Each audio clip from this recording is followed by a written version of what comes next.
C'était dingue comme première nuit quand même. Hein. J'ai fait des petits bols de fruits, tu veux quelque chose dedans? Des graines de chia? Café. J'ai pas de café par contre. Du thé? Quoi? Comment ça, t'as pas de café? Je prends pas de café le matin, ça me fait des brûlures. Attends. Tu m'invites chez toi et t'as pas prévu de café? Mais c'est comme les capotes. Tu prends des capotes et du café, c'est la base. Oh putain, je me sens pas bien. Va me chercher du café. Je vais voir chez la voisine si elle en a. Tiens, prends ton petit bol de fruits. Dépêche-toi, connard. Va me chercher du café. Je vous raconte mon histoire. Je suis tranquillement dans la salle de bain, ok, en train de changer ma couche.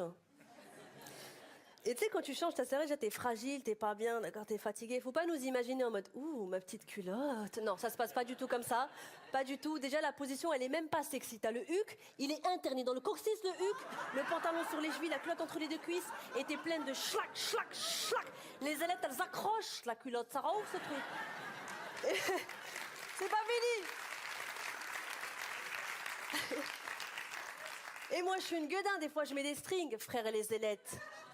Elles sont comme un sur le string, il y a une fusion entre les deux. Jamais ça descratch. Et plus tu tires, plus elle est accrochée à la vie, en fait. T'as juste peur, c'est que d'un coup, elle lâche tout et elle vient se claquer la cuisse. C'est tout ce qui t'inquiète, d'accord? Ça va jusqu'ici, les hiboux, tout va bien, on est d'accord, hein? Et pile poil à ce moment-là, qui rentre? Doudou, avec ses fesses pleines de suppos, là, il passe la porte. Il passe la porte et il me cherche. Il me dit, chérie, t'es là? En fait, les gars, si on est dans aucune autre pièce et qu'on n'a pas dit au revoir, c'est qu'il y a un indice, non? Tu me prends pour une idiote? Hein? Tu crois peut-être que je n'ai pas deviné d'où tu viens? De quoi tu parles? Tu croyais que je ne me rendrais compte de rien? Les ongles brossés, les épaules bien droites, les miettes de biscuit au fond de tes poches, ton manque d'appétit quand on se met à table. Tu vois une autre maman. C'est quoi cette histoire? T'es malade? Non, inutile de me mentir. C'est pas ce que tu crois. Dis-moi qui c'est. Ça n'a aucune importance. Je veux savoir qui c'est. Madame Finnegan. Ça ne représente rien pour moi. Il y a 2 semaines, je suis allée la voir. Elle était en train de repasser son linge. Elle a été super gentille. Et il y avait du gâteau. Après tous les sacrifices que j'ai faits pour toi, tout ce que j'ai enduré, tu as le culot de venir te balader sous mon nez alors que tu empestes son adoucissant. Et alors? Oui, j'aime ça, l'adoucissant. Madame Finnegan, ça l'embête pas d'arrêter le cycle de rinçage pour l'ajouter dans son linge. Tu l'aimes, Dewey? Bien sûr que non. C'est comme une friandise. Alors tu aimes ces friandises?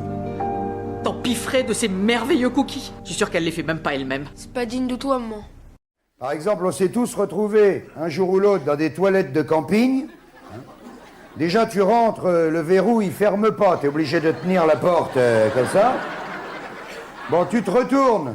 Manifestement, il y a déjà quelqu'un qui est passé avant toi. Hein. Même, ils se sont mis à plusieurs pour faire ça, parce que... Si, parce qu'il y a 2 couleurs différentes. Et puis... Alors, tu tires la chasse d'eau, il n'y a pas d'eau qui coule. Tu tires le papier, il reste plus qu'une feuille. À ce moment-là, tu te dis, je vais ressortir, et puis là, il y a un gars qui tape à la porte pour rentrer. Alors tu te dis, si je sors, il va croire que c'est à moi le gros truc qui est là. Si je sors pas, moi, je vais chier dans mon froc à force. Et puis là, le gars, il retape, et ben, mesdames et messieurs, on est en plein dedans. Ça, c'est un grand moment de solitude.